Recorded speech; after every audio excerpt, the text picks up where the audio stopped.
خیر مقدم ہے آپ کا ہمارے یوٹیوب چینل آپ کی سوچ پر۔ میں محمد اقبال۔ رات کے سناٹے میں جب سارے لفظ سو چکے تھے، ایک بوڑھا شاعر آسمان کی طرف دیکھ رہا تھا۔ چاندنی اس کے چہرے پر پڑ رہی تھی اور اس کی آنکھوں میں ایک گہری روشنی چمک رہی تھی۔ یہ روشنی علم کی نہ تھی، شہرت کی نہ تھی، بلکہ انسانیت کی تھی۔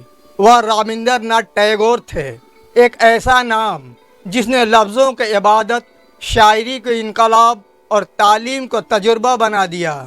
لیکن اس کہانی کی شروعات کہیں اور سے ہوتی ہے۔ 1861 عیسوی میں کلکتہ کے ایک رئیس گھرانے میں ایک بچہ پیدا ہوا۔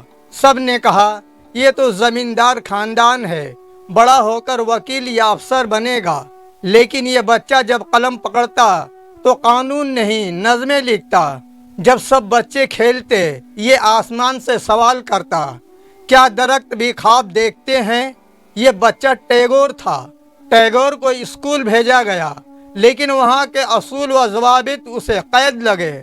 وہ کہتے، بچوں کو اسکول میں پنجرے میں بند پرندے کی طرح سکھایا جاتا ہے، میں چاہتا ہوں وہ آسمان میں اڑنا سیکھیں۔ آخر کار انہوں نے روایتی تعلیم کو خیرباد کہا اور اپنے لیے ایک نیا راستہ چنا، مطالعے کا، مشاہدے کا اور قدرت سے سیکھنے کا۔ 1913 عیسوی کا سال تھا۔ دنیا حیران تھی کہ ہندوستان سے کسی کو نوبل انعام ملا۔ ٹیگور کی کتاب گیتا انجلی نے دل چھو لیا اور وہ دنیا کے پہلے غیر یورپی نوبل انعام یافتہ ادیب بن گئے۔ پورا ہندوستان خوشی سے جھوم اٹھا۔ لیکن کچھ سال بعد 1919 میں جلیان والا باغ میں انگریز فوج نے نہتے ہندوستانیوں پر گولی چلا دی۔ ٹیگور کی روح تڑپ گئی۔ انہوں نے وہی نوبل انعام واپس کر دیا۔ میں اس قوم کی عزت قبول نہیں کر سکتا جو میری قوم کو ذلیل کرے۔ یہ فیصلہ دنیا بھر میں گونجا اور دنیا نے جانا کہ شاعر صرف رومان نہیں لکھتے، کبھی کبھار وہ انقلاب بھی ہوتے ہیں۔ ٹیگور نے تعلیم کو بدلا۔ انہوں نے شانتی نکیتن اسکول قائم کیا، کھلے آسمان کے نیچے، درختوں کے بیچ، جہاں بچے بیٹھ کر چڑیا کی آواز سے شاعری سیکھتے، درخت کے سائے میں ریاضی پڑھتے۔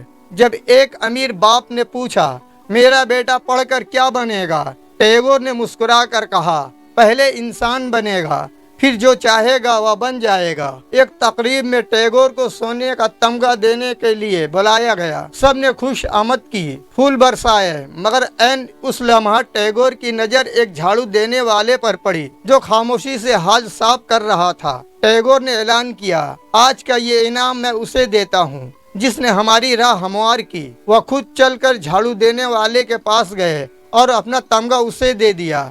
حال میں خاموشی چھا گئی، مگر انسانیت بول پڑی۔ ٹیگور کا آخری وقت آیا۔ کسی نے پوچھا، آپ نے اتنا کچھ لکھا، سب کچھ پا لیا، کیا اب آپ مطمئن ہیں؟ بوڑھے شاعر نے آنکھ بند کی اور آہستہ سے کہا، میں ابھی بھی سیکھ رہا ہوں، کیونکہ زندگی ہر دن نئی نظم ہے۔ 13 اگست 1941 عیسوی کو وہ خاموشی سے دنیا کو خیرباد کہہ گئے، لیکن ان کا کلام، ان کی سوچ، ان کی روشنی آج بھی زندہ ہے۔ رابندر ناتھ ٹیگور صرف شاعر نہیں تھے، وہ ایک مسلح، استاد، فنکار، باغی اور عاشق انسانیت تھے۔ ان کی کہانی ہمیں سکھاتی ہے کہ علم صرف کتابوں میں نہیں، عزت صرف تمغوں میں نہیں، اور شاعری صرف الفاظ میں نہیں ہوتی۔ کبھی کبھار ایک سادہ سا عمل، جسے جھاڑو دینے والے کو عزت دینا، تاریخ بدل دیتا ہے۔ دوستو، ایسے ہی ادبی و معلوماتی ویڈیوز کے لیے چینل کو سبسکرائب لازمی کریں، ویڈیو کو لائک و شیئر کریں۔ ملتے ہیں کسی اور معروف شاعر و شاعرہ کے داستان کے ساتھ۔ آداب۔